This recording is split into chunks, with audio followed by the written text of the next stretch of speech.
Hello everyone, this is engineer Sonali Walter. Working as we will go for a topic cell. Okay, cell क्या है, क्यों हम cell के बारे में पढ़ रहे हैं, क्या उसके बेसिक फंक्शंस है, क्या है cell, we will go for it. Okay, now what is cell? In living organism, cell are basic structural unit. Means what? In living organism में cell basic structural unit है. अब हमारे दिमाग में क्या आया, समझ में नहीं आया ना, थोड़ा बुकिश लग रहा है, बट सेकेंड पॉइंट पे आप लोग को समझ में आ जाएगा what is cell. Okay, cells may be compare to bricks. Bricks are assembled to make a building. Similarly cells are assembled to make the body of every organism. Means what, जैसे cells को किससे compare किया गया है, BRICS से compare किया गया है. ब्रिक्स क्या होती है, ब्रिक्स ईट होती है. ओके, जैसे हम ब्रिक्स एक बिल्डिंग बनाती है. With the help of bricks, we can make a building, we can make a home, we can construct everything. Okay.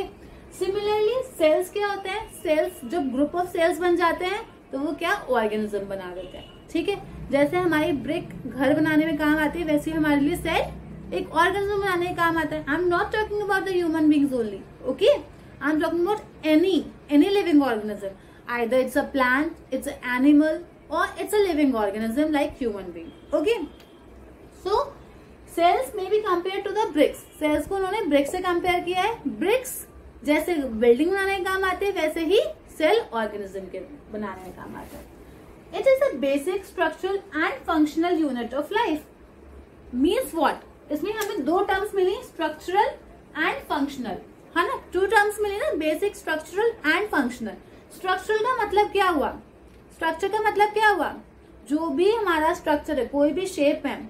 मैं ये नहीं बोल रही हूँ ऑर्गेनिज्म, लिविंग ऑर्गेनिज्म में सिर्फ ह्यूमन बीइंग्स के लिए. कोई भी स्ट्रक्चर, कोई सा भी स्ट्रक्चर अगर सेल से बन रहा है लिविंग ऑर्गेनिज्म में, बट कोई भी स्ट्रक्चर मीन्स कोई भी शेप में आ रहा है, वो हमारा क्या बेसिक स्ट्रक्चर है.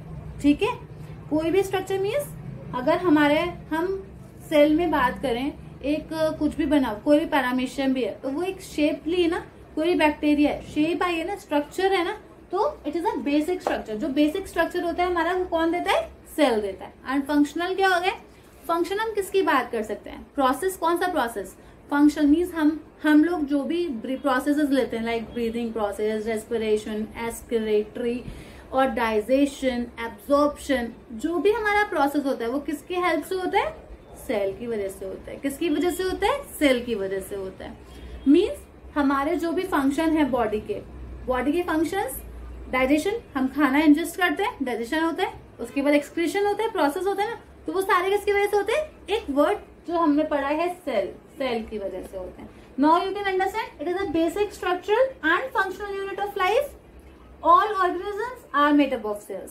सारे ऑर्गेनिज्म किससे बने होते हैं, सेल से बने हुए होते हैं. Okay, got it. Now we will go for next point. Subcellular structures of cell included organelles, plasma membrane, and if present the nucleus.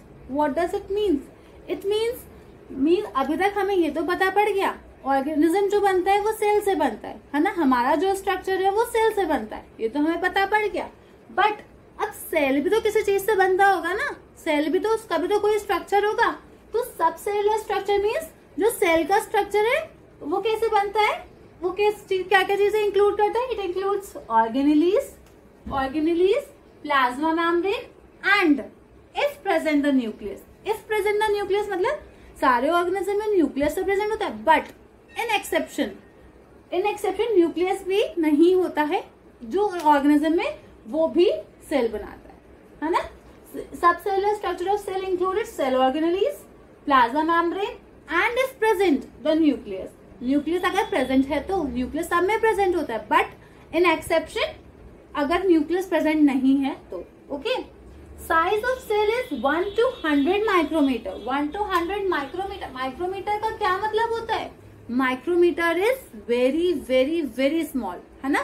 तो साइज क्या होता है सेल का, 1 to 100 माइक्रोमीटर. मीन्स वो बहुत स्मॉल साइज का होता है.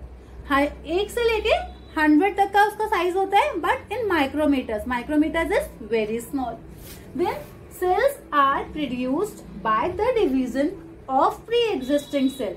अब सेल कैसे प्रोड्यूस्ड होते हैं, डिवीजन से. किसके डिवीजन से, जो पुराने प्री एग्जिस्टिंग मतलब जो ऑलरेडी हमारी बॉडी में प्रेजेंट हो, है ना, जो हमारी बॉडी में ऑलरेडी प्रेजेंट हो, उनको हम क्या बोलते हैं, प्री एग्जिस्टिंग। तो सेल जब भी प्रोड्यूस होता है तो उन्हीं के डिवीजन से प्रोड्यूस होता है जो ऑलरेडी हमारी बॉडी में प्रेजेंट है। Each cell contains genetic material that is passed down during reproduction. Means what? Cell contains genetic material. Cell क्या contain करता है? Genetic material contain करता है जो कब passed out होता है? During reproduce. मतलब जब वो reproduce करता है सेल तब वो पास डाउन होता है। अब हम बोलते हैं ना, जैसे कोई भी बेबी हुआ, यंग वंस हुआ, है ना, यंग वंस किसका, ह्यूमन बींग्स का या फिर किसी भी एनिमल का, तो वो सेम अपने जैसा ही तो मतलब प्रोड्यूस करता है ना, बिल्कुल सेम ऐसे होता है। अगर ह्यूमन बींग है तो ह्यूमन बींग का ह्यूमन बींग होता है। तो जो हम बोलते हैं ना कि इसके जीन्स आगे फर्दर क्या कहते हैं, ट्रांसफर हो गए, मीन्स ये एज अपनी पापा की कॉपी का है या अपनी मम्मा की कॉपी है, तो सेम जीन्स जो ट्रांसफर होते हैं वो क्या कंटेन करता है, जेनेटिक मटेरियल। तो सेल भी क्या कंटेन करता है, जेनेटिक मटेरियल, जो कब काम आता है, कब जाता है, वो पास ऑन कब होता है, it is pass on during the reproducing. ठीक है, अभी तक समझ में आया everything. We will not go very further, है ना, तो ज्यादा डरने की जरूरत नहीं है। हम बोलते हैं सेल जो है वो ब्रिक से कंपेयर किया गया है, but cell is a complex unit. Okay, now all the basic chemical and physiological functions like repairing, growth, excretion, movement, immunity, communication and digestion happens inside the cell. Means what? Cell के अंदर क्या होता है, cell के अंदर chemical changes होते हैं, physiological changes होते हैं, है ना, वो सारे फंक्शंस होते हैं। लाइक रिपेयरिंग, रिपेयरिंग क्या होता है, मीन्स अगर हम कभी बीमार हो गए, कुछ इलनेस है हमारे अंदर, तो सेल ही उसकी हेल्प करता है रिपेयर करने के लिए। ओके, ग्रोथ, हम एक बच्चा है, छोटे से बड़ा हो गया, है ना, तो उसका ग्रोथ कैसे किसके थ्रू काम आया, सेल के थ्रू ही तो बड़ा हुआ। वो क्या चीज उसने हेल्प करी, सेल किसने हेल्प करी, सेल ने हेल्प करी। देन एक्सक्रिएशन, जो भी हमारा वेस्टेज है बॉडी का वो किसके थ्रू निकलता है, एक्सक्रिएशन, और एक्सक्रिएशन किसके थ्रू होता है, सेल के थ्रू होता है। मूवमेंट, मतलब हम चल रहे हैं, हमारे हाथों का मूवमेंट, हमारा बोलने का मूवमेंट, हमारा नेक मूवमेंट, ये सब किसके थ्रू हो रहा है, सेल। सिमिलरली इम्यूनिटी, हमारी बॉडी की जो इम्यूनिटी बनती है वो भी सेल के थ्रू। हमारा कम्युनिकेशन, बोलने का कम्युनिकेशन, जो भी चीज है वो किसके थ्रू है, सेल के through. And digestion, what is digestion, वही डाइजेशन, हमने इंटेक किया खाना, we intake the food, and उसके बाद जो डाइजेशन होता है वो किसके थ्रू होता है, सेल के थ्रू। और ये सारी चीजें कहाँ हैपन होती है, सेल के अंदर हैपन होते हैं। What happens inside the cell, basic chemical and physiological functions like repairing, growth. Now we will come to next topic, discovery of cell. Discovery of cell is very small topic, बहुत छोटा सा topic है। किसने दिया ये term, है ना, किसने डिस्कवर किया है, कब किया है, बस ये टॉपिक उतना है।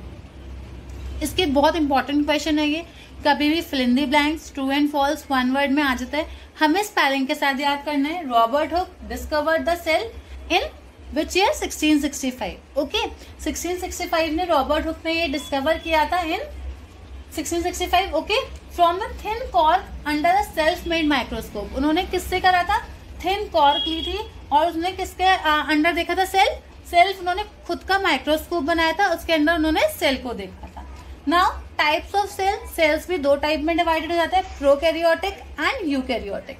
Prokaryotics are those cells which are without the nucleus and eukaryotes are having the nucleus. Okay, nuclear material तो होता है प्रोकैरियोटिक में, बट न्यूक्लियर मेम्ब्रेन नहीं होती। न्यूक्लियर मेम्ब्रेन नहीं होती मतलब मेम्ब्रेन क्या होता है, जो सेल को प्रोटेक्ट करता है, जो मेम्ब्रेन प्रोटेक्ट करती है। Okay, now we will stop the topic here, we will go through the next.